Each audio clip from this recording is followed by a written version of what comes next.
औज़ुबिल्लाहिमिनश्शैतानिर्रजीम बिस्मिल्लाहिर्रहमानिर्रहीम। अस्सलामु अलैकुम डियर स्टूडेंट्स, मैं हूँ ज़ुल्करनैन अब्बास, आपका केमिस्ट्री टीचर एज़ यूजुअल। आज मैं केमिस्ट्री का लेक्चर नंबर 2 टॉपिक एटम लेके आपकी खिदमत में हाज़िर हूँ। कल प्रीवियस जो लेक्चर था उसमें हमने केमिस्ट्री को डिफ़ाइन किया, उसके बाद फिर केमिस्ट्री के लिए जो एसेंशियल जो पार्ट था मैटर उसको डिस्कस किया। उसके बाद हमने थोड़ी बहुत उसकी हिस्ट्री जानने की कोशिश की।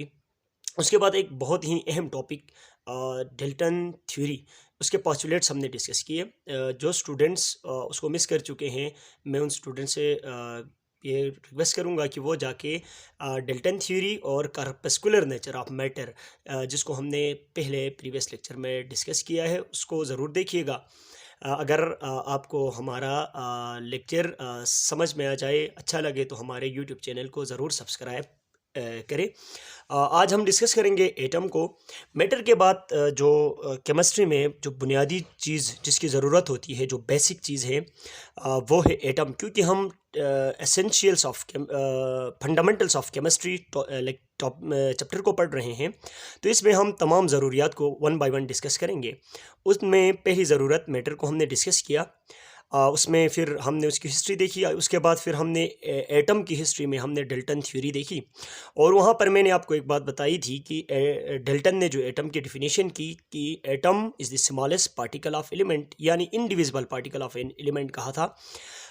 फिर हमने उसी बात पर उसको ये कहा था कि यहाँ पर डिफेक्ट है, ये बात ठीक नहीं है। तो आज हम उस एटम को क्लियर कट डिफ़ाइन करके मैं आपको समझाने की कोशिश करूँगा स्टूडेंट्स। क्योंकि ये ग्रेड 9 के हिसाब से एटम को समझाना है, तो एटम को हम जब छोटी क्लासों में डिफ़ाइन करते हैं, क्लास 5, 6, अब आजकल तो 5, 6 से ही एटम को एक ब्रॉड स्टडी करते हैं साइंस में। वहाँ पर हम एटम की डिफिनीशन लिखते हैं, इस तरह से करते हैं कि atom it is the smallest particle of the smallest particle of an element. और ये डिफिनीशन आप सब ने छोटी क्लासों में पढ़ लिया होगा, क्लास 6 में, 7 में, 8 में। लेकिन अब क्योंकि हम क्लास 9 में आए हैं, तो क्लास 9 में आने के बाद मेरे ख्याल के मुताबिक ये डिफिनीशन यहाँ तक रखना मुनासिब नहीं होगा। क्योंकि अगर इस डिफिनीशन को लेके आगे बढ़े तो हमारे पास पीरियोडिक टेबल में मौजूद तमाम एलिमेंट्स इस डिफिनीशन में आ तो जाते हैं, लेकिन वो कंसेप्ट जो क्लियर होना चाहिए वो इस डिफिनीशन में क्लियर नहीं होता। अब हम इस डिफिनीशन को थोड़ा सा आगे बढ़ाते हुए, आपके लेवल के मुताबिक हम इस डिफिनीशन को मज़ीद आगे ब्रॉड करते हुए ये कहेंगे कि the smallest particle of an element which में or may not exist independently। अब यहाँ पर is called atom।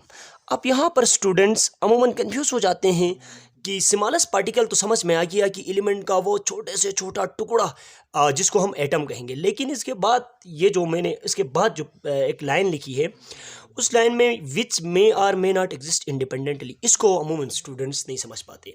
तो आज आप इस वीडियो को देखिए, तो मैं इंशाल्लाह आपको ये पूरे क्लियर अंदाज में एटम को समझाने की कोशिश करूँगा कि ये which may or may not exist independently का क्या मतलब है। अब इंडिपेंडेंट का मतलब है आज़ाद रहना, फ्री स्टेट में रहना।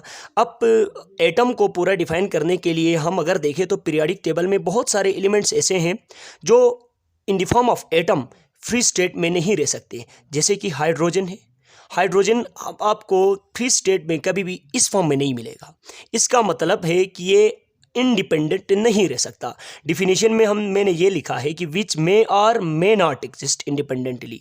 कुछ एटम्स ऐसे होते हैं जो कुछ एलिमेंट के छोटे टुकड़े ऐसे होते हैं जो इंडिपेंडेंटली रह सकते हैं, और बहुत सारे नहीं रह सकते हैं। उनकी एग्जांपल में हाइड्रोजन है।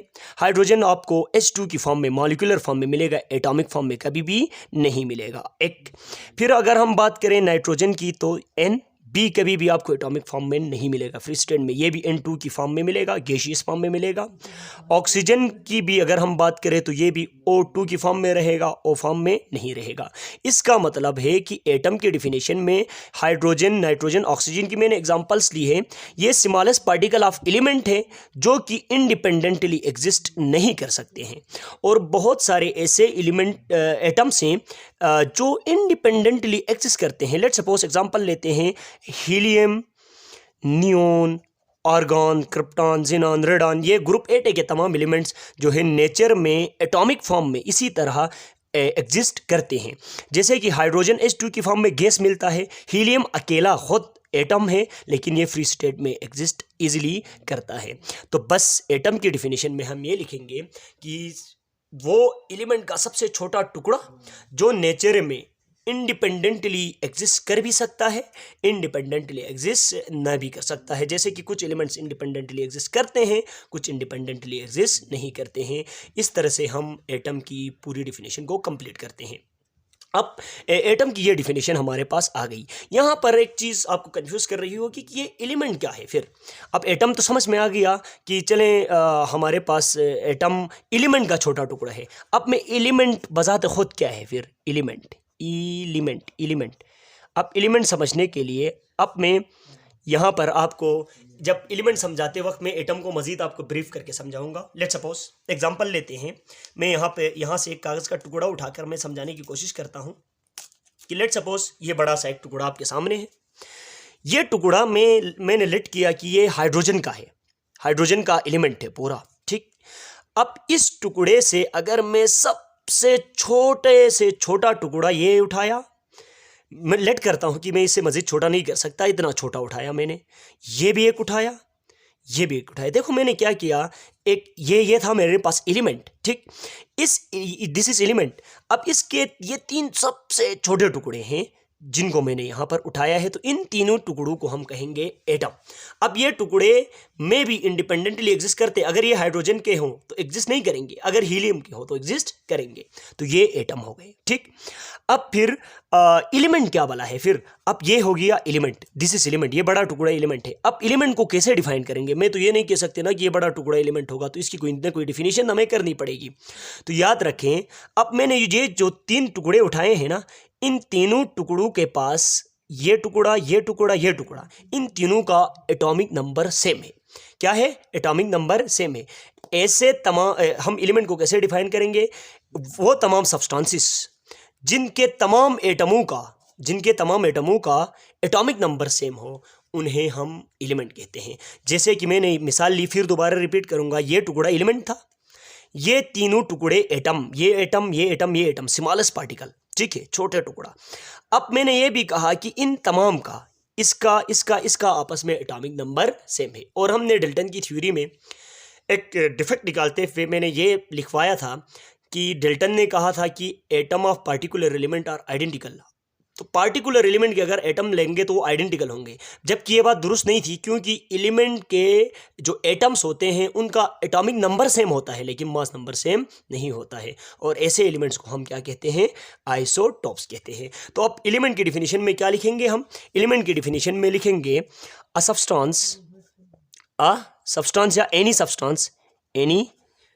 Substance whose all atoms have same atomic number is called element, ये है बेसिक डिफिनेशन। अब बहुत सारे स्टूडेंट्स कंफ्यूज हो जाते हैं, सर ये कैसे पॉसिबल कि हाइड्रोजन एलिमेंट भी है एटम भी है, नाइट्रोजन, अभी मैंने मिसाल ली एटम की भी, मैं उसमें एग्जांपल में भी नाइट्रोजन लिया है, इधर भी नाइट्रोजन लिया है, तो फिर मैं कहूँगा कि ये बड़ा टुकड़ा मेरे पास क्या है, एलिमेंट है हाइड्रोजन का, इससे सबसे एक छोटा टुकड़ा उठाऊं तो ये भी मेरे पास क्या है, ये भी मेरे पास हाइड्रोजन ही है, लेकिन ये फ़र्क ये है कि ये टुकड़ा बड़ा सा है, ये टुकड़ा सबसे छोटा है। लेकिन याद रखें, इससे मज़ीद में जितने भी हाइड्रोजन के टुकड़े बनाऊं, एटम्स बनाऊं, तो इनके आपस में एटॉमिक नंबर क्या हो जाएंगे, सेम हो जाएंगे। तो बस वो सब्सटेंस जिनके तमाम एटमों का एटॉमिक नंबर सेम हो उन्हें हम कहते हैं एलिमेंट। अब एलिमेंट की डिफिनीशन और एटम की डिफिनीशन बेसिक डिफिनीशन से, इंपॉर्टेंट डिफिनीशन से आपको समझ में आ गए होंगे। अब बहुत सारे स्टूडेंट्स फिर सवाल करते हैं, सर सब्सटेंस क्या भला है फिर? अब मैंने सब्सटेंस की बात की, तो आप सब्सटेंस को कैसे डिफाइन करेंगे? सब्सटेंस बस सब्सटेंस को सिंपली, वैसे तो कोई भी मटेरियल जो नेचर पर एग्जिस्ट करता है सब्सटेंस कहलाता है, लेकिन अगर इसको भी अगर डिफिनीशन का जामा पहना है तो इस तरह से डिफाइन इसको किया जा सकता है कि अ रियल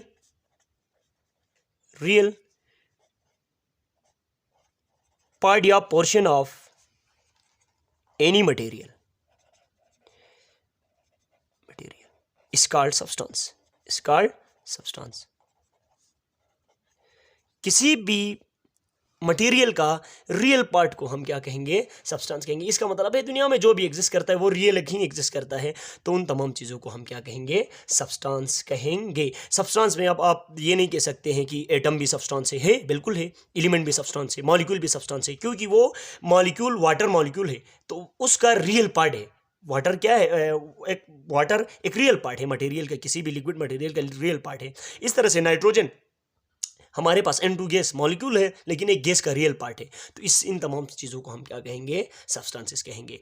अब ये हमारे पास लेक्चर नंबर 2 में हमने 3 बेसिक डिफिनीशंस को डिस्कस किया, एटम को डिस्कस किया, एलिमेंट को डिस्कस किया और सब्सटेंस को डिस्कस किया। अब अगर आपका कोई सवाल हो तो आप डिस्क्रिप्शन में, आप कमेंट्स में ज़रूर पूछ सकते हैं। इंशाल्लाह मैं अगले वीडियो में आपको उन सवालों का जवाब देते हुए फिर मैं अपने नए लेक्चर की जानिब बढ़ूँगा। अगर फिर मैं कहूँगा आप इस चैनल में नए हैं तो सब्सक्राइब ज़रूर कीजिए, लाइक और कमेंट्स करना ना भूलिए। अब के बाद फिर हम अगले लेक्चर में मिलेंगे, तब तक के लिए दीजिए इजाज़त। अल्लाह हाफिज़।